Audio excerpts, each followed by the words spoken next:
Julia, the US is known for three things: hot dogs, political division, and being one of the only countries where having a bulletproof backpack is a bigger flex than its North Face counterpart. It's $280 for one of these things, and that only guarantees protection against pistols. If you want protection against assault rifles, that's going to be another $70. Look, the US is a political mess, and it feels like every single day only gets worse and worse. A few days ago, an entire county's power went out a few hours away from where I live in North Carolina because, I'm not kidding you, an 18-plus drag show was scheduled to happen in the area, and some people had disagreements with this, so the best way to voice their opinions was to take out the power for a county of over 40,000 people, including hospitals. Thankfully, hospitals do have generators, so they were prepared, but this shouldn't be happening much less in 2022.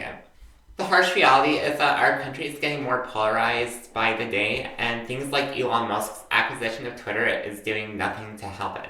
In fact, it's giving it a platform for some pretty awful jokes. Like, come on, Fauci was so 2020. But whether you like Elon Musk or not, his impact on the country can be felt in smaller, subtle ways, like his appearance on one of Dave Chappelle's live shows a few days ago. What Musk's ownership of Twitter means, though, is that more radical right-wing accounts are getting reinstated to Twitter, and while this may initially not seem like a bad thing because free speech and all that, I have one word to respond to this. Ye. I'm not going to go into the full discussion right now, but Ye's interviews with Nick Fuentes, his appearance on InfoWars, and his general integration into alt-right got me thinking about how mainstream this new right is becoming, which leads us into the topic today, the alarming rise of the new right. And before I go any further, if anybody wants any further reading after the video, links to sources will be in the description. So with that out of the way, I'm going to introduce the concept of the new right. But first, context. The Republican Party is split. Historically, it's been that way. This breadstick represents the right wing of the Republican Party, with the far end representing the moderate and radical side of the party. In the most recent Pew Research poll from 2021, the right side was split into four main sections, excluding right-leaning sidelines. These categories are the ambivalent right, the populist right, the committed conservative, and the faith and flag conservatives.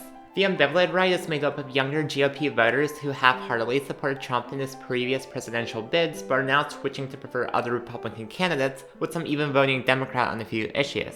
Committed conservatives are the older generation of Republicans who, like the ambivalent right, strongly favor conservative economic policies and want to return to a Reagan-style economy. Also, like the ambivalent right, while they supported Trump for his business experience, they're willing to vote for whatever strong candidate can return to the US to a conservative economy, whether it be Trump or another right-wing politician.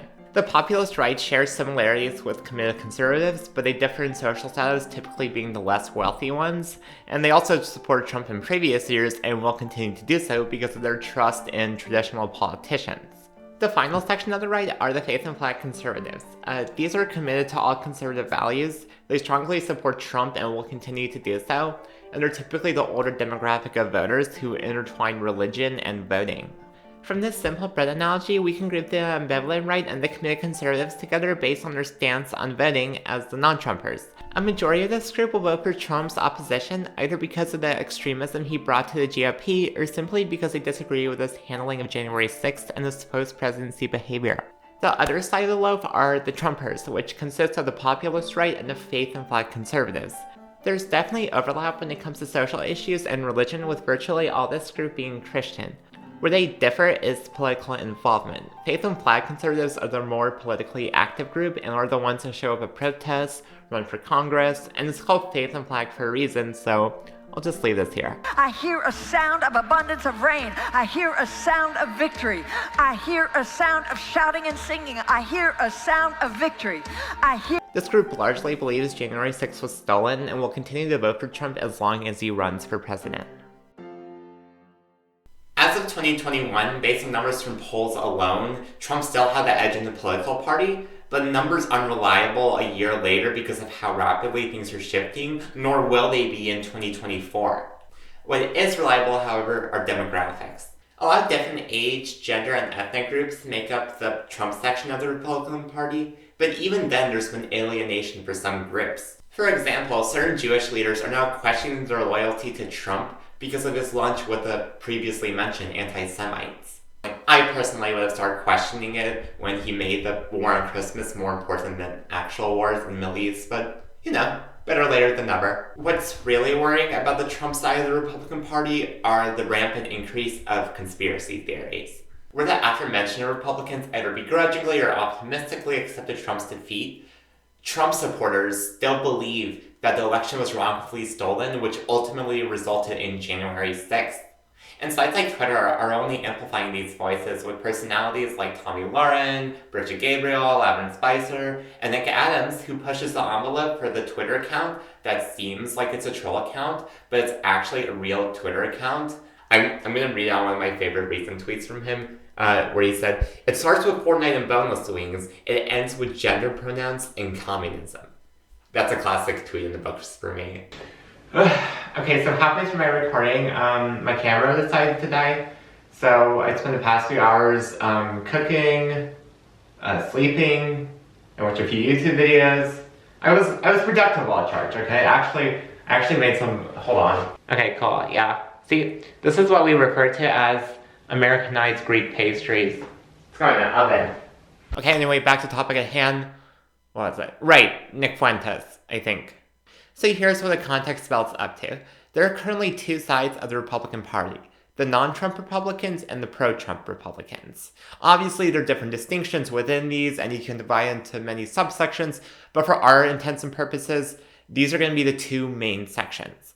Now, within the latter group of the pro-Trump Republicans, specifically the populist right and the faith and flag conservatives, there's a subset of those people that believe that Trump hasn't done enough, or that the Republican Party itself has strayed too much from its original platform, that, so to speak, the moderate Republicans are too liberal.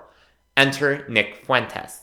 Nick Fuentes first popped up in the scene in 2017 on Right Side Broadcasting, this conservative news outlet online, but he got kicked off of Right Side after his participation in the Charlottesville Unite the Right white supremacy rallies also happening that same year. Following that, he started his own show titled America First, which is kind of like the Daily Wire with Ben Shapiro or Matt Walsh, just add in some anti-Semitism and Christian nationalism. I would rather watch 4 hours of Ben Shapiro than 10 minutes of Nick Fuentes' show, and that is saying something.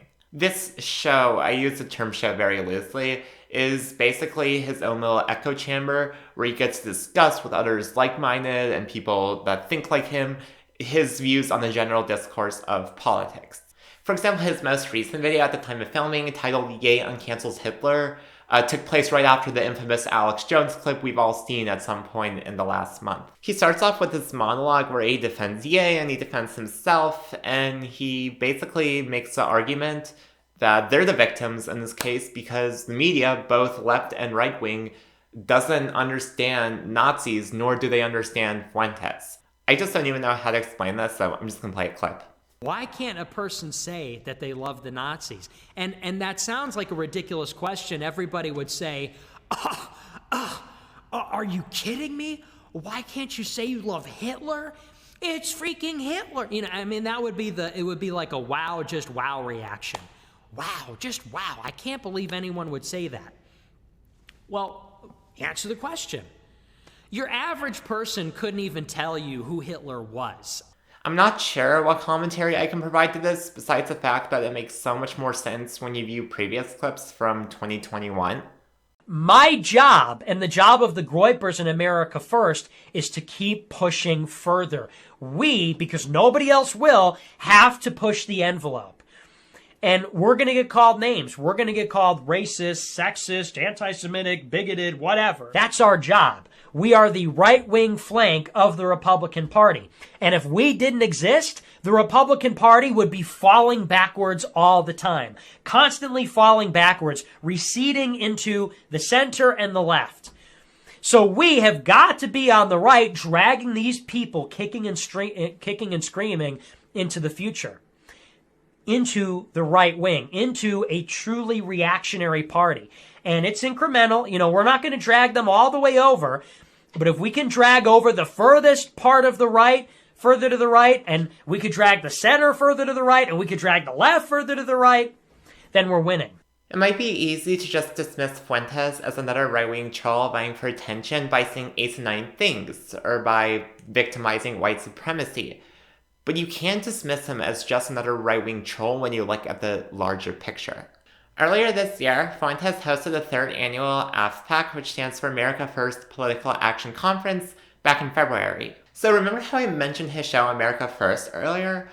Well, it's actually part of a larger organization titled America First, which also hosts a conference, with America's First mission statement being to educate, promote, and advocate for conservative values based on principles of American nationalism, Christianity, and traditionalism.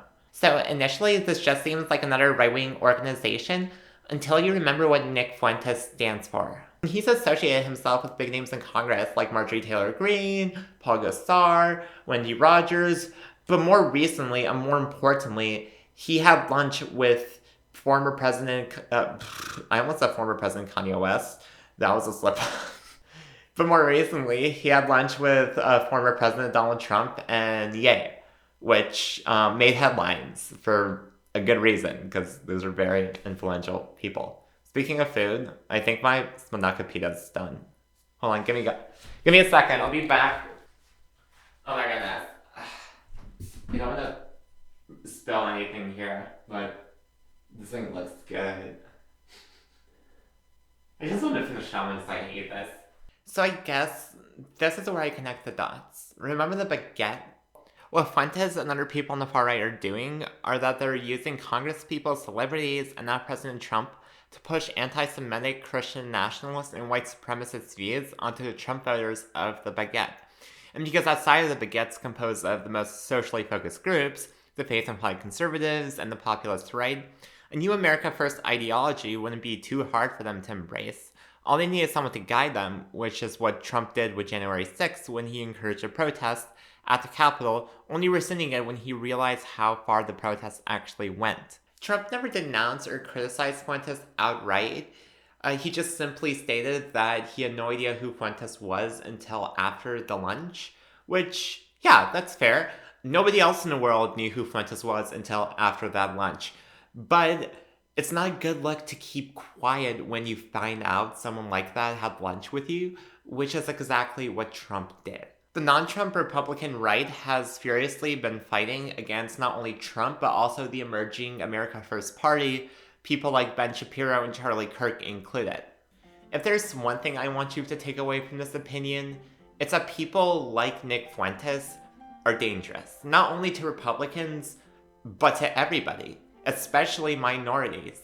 We stand with the most recent Club Q shootings, what hateful rhetoric does to marginalized communities, and with the influx of violence at synagogues across the world, the far-fetched possibility of hate crimes against Jews and other religious minorities is only going to increase the more mainstream people like Fuentes become. And Trump would effectively just be an enabler by staying silent and not speaking out against the issues happening on the right side of his baguette. I'm Julia, and that's the alarming rise of the new right.